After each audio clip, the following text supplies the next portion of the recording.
اپنی نوعیت کی پہلی بین الاقوامی کانفرنس کہ اس میں کچھ ادھر کا بھی اشارہ شامل ہے کہ جگر نے کہا میری طلب بھی کسی کے کرم کا صدقہ ہے، میری طلب بھی کسی کے کرم کا صدقہ ہے، قدم یہ اٹھتے نہیں ہیں اٹھائے جائیں۔ علی کو حق نے اتارا تو عین کعبے میں، اور کھلی جو آنکھ تو پہلے خدا کا گھر دیکھا۔ میرے نزدیک جو خدا کا گھر تھا وہی علی کا گھر بنا۔ وہ بیت اللہ بھی ہے، بیت علی بھی ہے۔ قیامت تک اربوں افراد جب اللہ کے گھر کا طواف کریں گے تو گویا علی کی جائے پیدائش کا بھی طواف کریں گے۔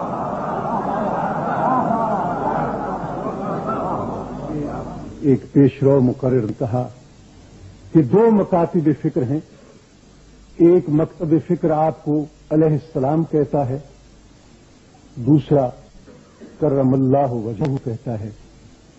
میں کہتا ہوں کہ وہ ایک تیسرے مکتب فکر کا تذکرہ کرنا بھول۔ تیسرا مکتب فکر وہ ہے، اور جس میں میں بھی شامل ہوں، کہ جو انہیں علیہ السلام بھی کہتا ہے اور کرم اللہ وجہہ بھی کہتا ہے۔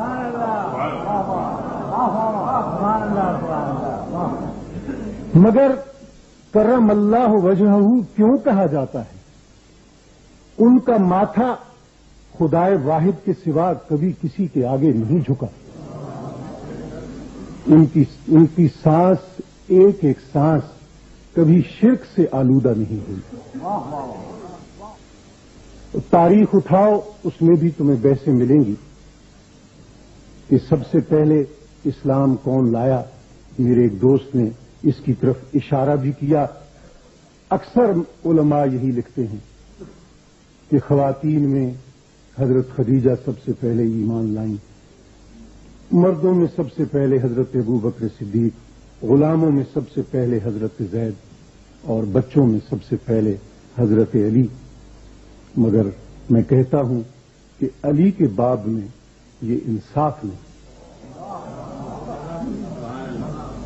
اسلام لانے کا سوال تو اس کے باب میں پیدا ہوتا ہے جو پہلے کسی دوسرے مذہب کا ماننے والا ہے۔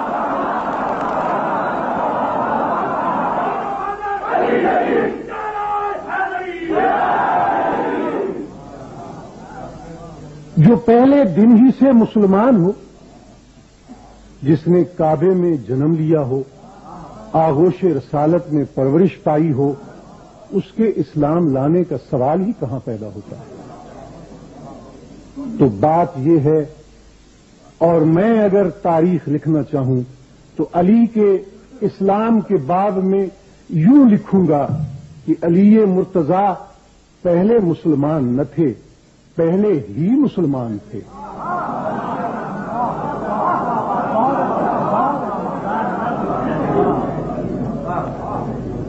اور مورخوں اور تذکرہ نگاروں کی بھی کیا بات کروں،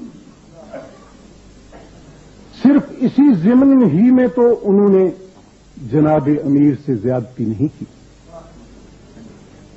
بنو امیہ کی تھیلیوں کے منہ کھلے، اور ایسے لوگوں کی ایک کرایہ دار فوج تیار ہوئی جنہوں نے زبان اور قلم سے علی اور آل علی کو گالیاں دینا اپنی زندگی کا مشن بنا لیا۔ تو انہوں نے کس کس پہلو میں آپ سے زیادتی نہیں؟ آپ سب تاریخ پڑھنے والے لوگ ہیں، کتابیں اٹھا کر دیکھیے، جناب علی مرتضی کا جو حلیہ ان کتابوں میں لکھا ہے، اسی سے وہ بغض آپ کو ٹپکتا نظر آئے گا کہ جو بنو امیہ کے پروپیگنڈے کا مرہون منت۔ دنیا کی ساری قوموں میں عرب سب سے بڑھ کر حسین قوم ہے. عربوں میں قریش اور قریش میں بنو ہاشم اور بنو ہاشم میں جناب عبد المطلب کا گھرانہ. اور یہ لوگ جناب عبد المطلب کے پوتے جناب علی کے بارے میں جو حلیہ بیان کرتے ہیں وہ کچھ یوں ہے کہ وہ پست قد تھے، پیٹ ان کا بڑھا ہوا تھا، ٹانگیں پتلی تھی. اور یہ آپ کو کم و بیش تاریخ کی ہر کتاب میں لکھا ہوا ملے گا. اس حلیے سے تصور میں ایک ایسا شخص آتا ہے جو خوبصورت تو کجا قبول صورت بھی نظر نہیں آتی. مگر یہ لوگ بھول گئے کہ یہ جو سیدنا علی کو ہر دور میں سینکڑوں خوش نصیب خواب میں دیکھیں گے،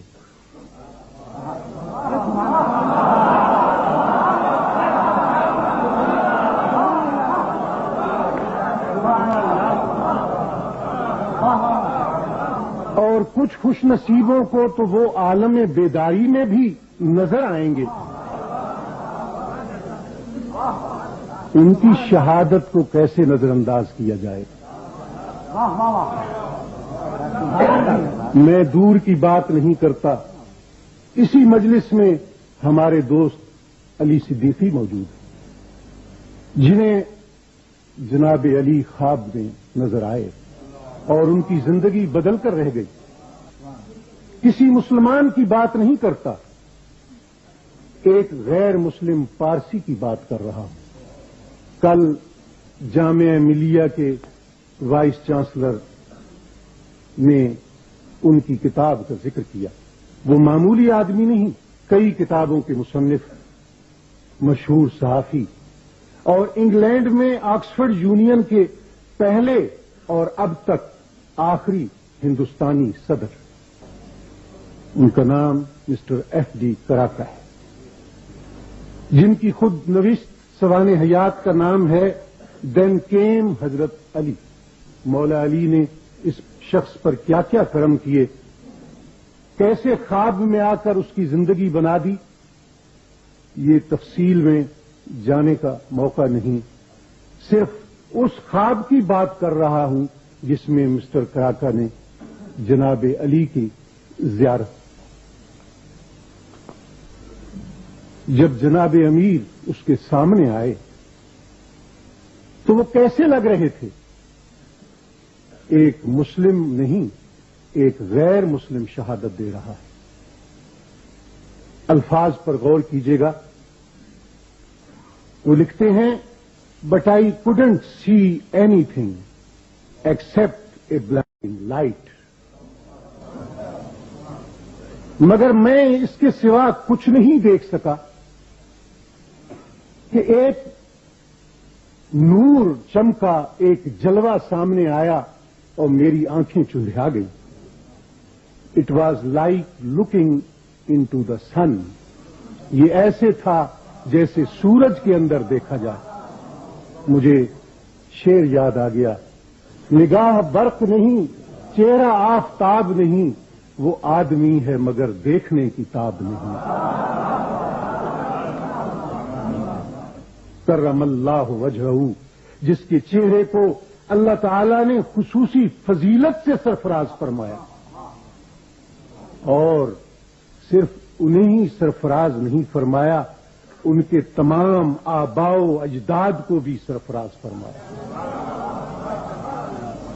میرے دوست علامہ آغا روحی قبلہ نے یہ بات تشنہ چھوڑ دی.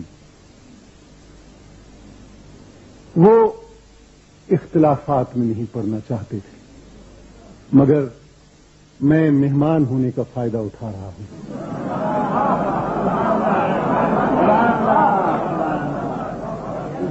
اور ویسے بھی ہزار خوف ہو لیکن زباں ہوتی رفیق. یہی رہا ہے ازل سے قلندروں کا طریق.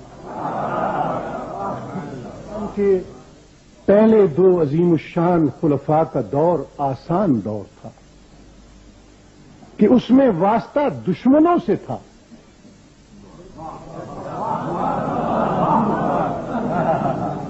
اسلام کے پہلے دو عظیم الشان خلفاء کا دور آسان دور تھا کہ اس میں واسطہ دشمنوں سے تھا، مرتدوں سے تھا، منکرین زکات سے تھا، مگر جناب علی کے مقابلے میں خود مسلمان کہلانے والے بزرگ تھے.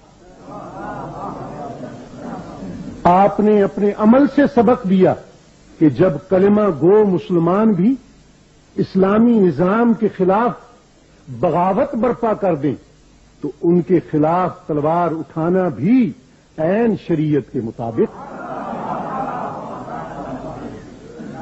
اور ہاں، آج اس کا جشن ہے جس نے ساری دنیا میں اسلام کی فتوحات کا رستہ ہموار کیا.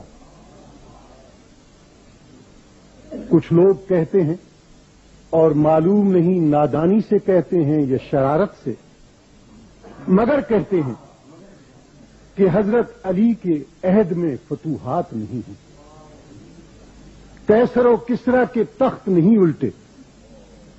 میں کہتا ہوں انصاف شرط ہے. خود ہی بتاؤ، اگر بنیاد رکھنے والے نے اس کی بنیاد نہ رکھی ہوتی تو تاج محل بن سکتا تھا.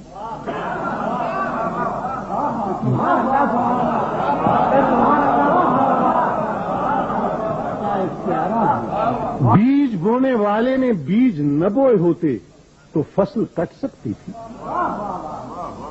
اگر بدر و احد اور خیبر و خندق کے مارکے سر نہ ہوئے ہوتے، ذوالفقار حیدری نے عمرو ابن عبدود اور مرہب کو دو ٹکڑے نہ کیا ہوتا، اور بدر و احد میں بڑے بڑے دلاوروں کو موت کے گھاٹ نہ اتارا ہوتا تو ایران اور روم تک پہنچنے کی نوبت آ سکتی تھی.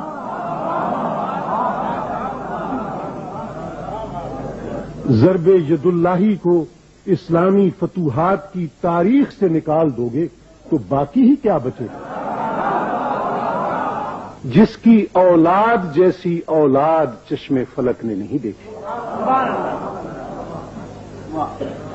تاریخ کسی ایسے دوسرے خاندان کو پیش نہیں کر سکتی جو حکومت میں نہ ہو مگر پھر بھی دلوں کا حکمران ہو، جس نے ظلم و ستم اور آمریت و استبداد کے ہر دور میں لگاتار قربانیاں پیش کی ہیں. حضرت علی کا نام ایک ایسا پرچم ہے جس کے نیچے ہر مظلوم آ کر کھڑا ہو جاتا ہے. ہمیشہ ہمیشہ کے لیے ایسا فرق پیدا کر گئے کہ بعد کے کسی دور میں باطل کو حق سے بیعت طلب کرنے کی جرأت نہیں ہو سکتی. باطل نے حق سے پھر کبھی بیعت طلب نہ کی. باطل نے حق سے پھر کبھی بیعت طلب نہ کی.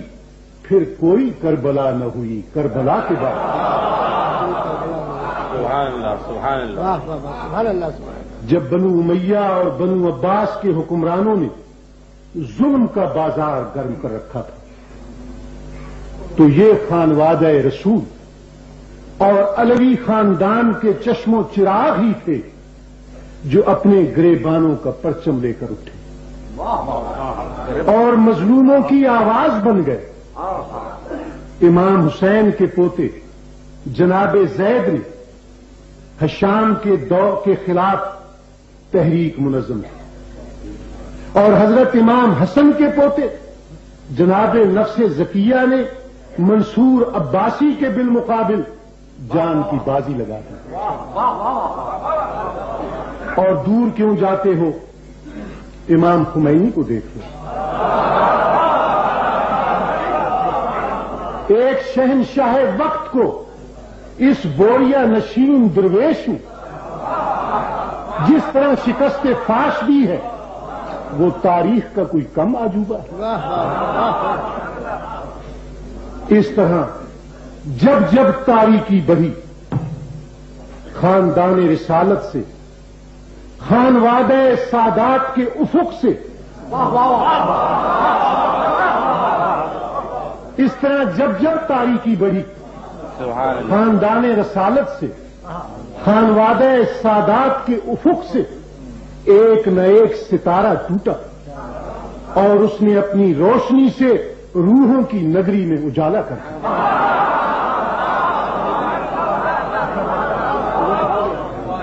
سلام اس پر کہ جس کے نام لیوا ہر زمانے میں، سلام اس پر کہ جس کے نام لیوا ہر زمانے میں بڑھا دیتے ہیں ٹکڑا سرفروشی کے فسانے میں۔ تاریخ اسلام میں جتنے مشاہیر ہیں سب ہمارے سروں کے تاج ہیں، جتنے صحابہ کرام ہیں ہماری آنکھوں کا نور اور دلوں کا سرور ہے، مگر ان میں سے کون ہے جس کی دوسری یا تیسری نسل کے کسی فرد کا نام بھی ہم جانتے ہیں؟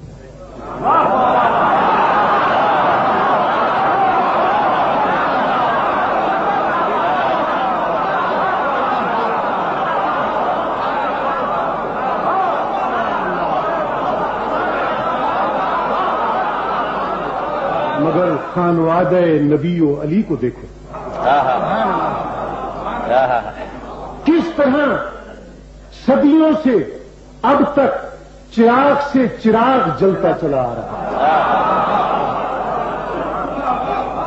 حسن اور حسین سے امام جعفر صادق تک، اور امام جعفر صادق سے ہوتے ہوئے امام موسیٰ کاظم اور امام رضا تک، اور امام رضا سے لے کر مہدی آخر الزماں تک۔